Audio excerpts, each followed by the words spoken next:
Recently retired, Abigail was delighted that she no longer had any reason to speak to anyone. She had a pet cat named Isabel, and Isabel offered all of the companionship that Abigail felt like she would need. Abigail preferred reading to cable, and she would spend most of her days curled up under a blanket on her favorite couch that overlooked the sea with a cup of cocoa in hand. Isabel snuggled against her, and with minimal to no distractions. One day, she went out to check the mail and noticed a rather fanciful letter tucked in amongst the spam. How bizarre, she thought to herself. Who could possibly be writing to me? With her letter opener, she carefully slit the envelope and pulled out its contents. It was an invitation for her to meet at an attorney's office to discuss the will of her uncle, Robert Winor. Uncle Robert's death was a surprise to her, and him leaving her anything in his will was that much more of a surprise. He, like her, and like many others in their family, were loners. Being a member of the Winor family was seen as a curse by some, as many of the members were shunned by society. Uncle Robert, like Abigail, would likely have argued that he shunned society instead of the other way around. The next day, Abigail went to the office of the attorney, and her suspicions of what she had been made to inherit were made true. To her, through Robert's death, she had been gifted the Winor Manor. The Winor Manor had been in the family for many generations, and becoming the new proprietor was an honor amongst the family. Although she adored her home with its simplicity, the estate was desolate, cold, and removed from society, and that felt like a better fit for her. The estate had a reputation for being haunted, but Abigail wasn't worried. She actually preferred it that way. If the locals had a natural tendency to avoid the manor, then that would only make the home that much more appealing for her needs. There would be no visitors, and the people of the town would avoid her that much more due to her association with the estate.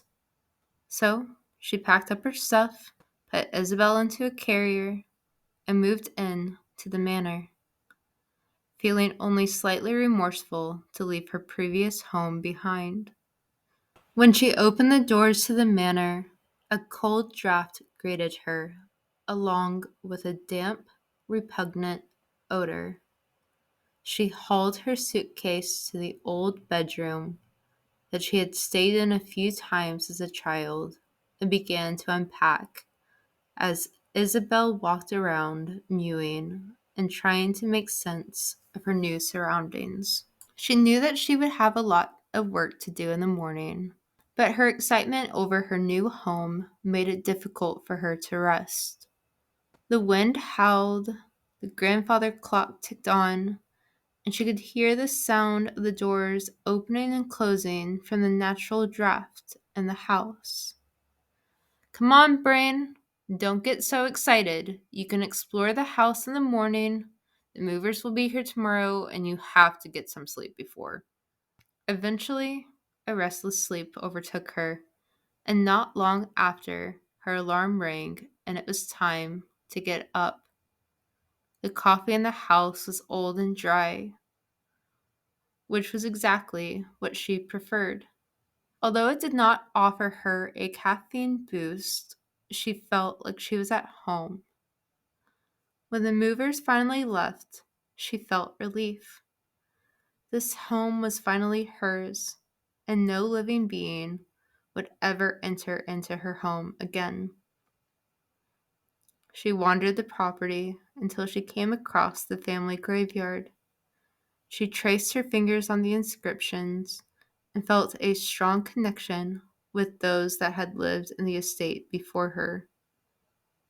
She felt that much more confident that she would be able to serve the family well as she lived out the rest of her days here.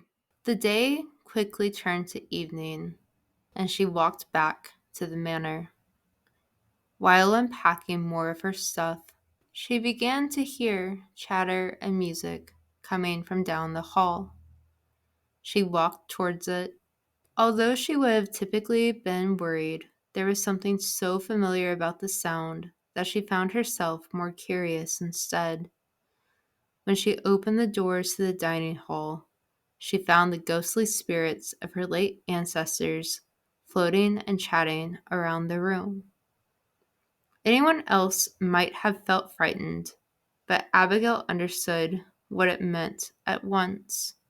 Being the proprietor of the estate meant that she was also the curator for the dead. If anyone could understand a Winor ghost and their needs, it would be a Winor themselves.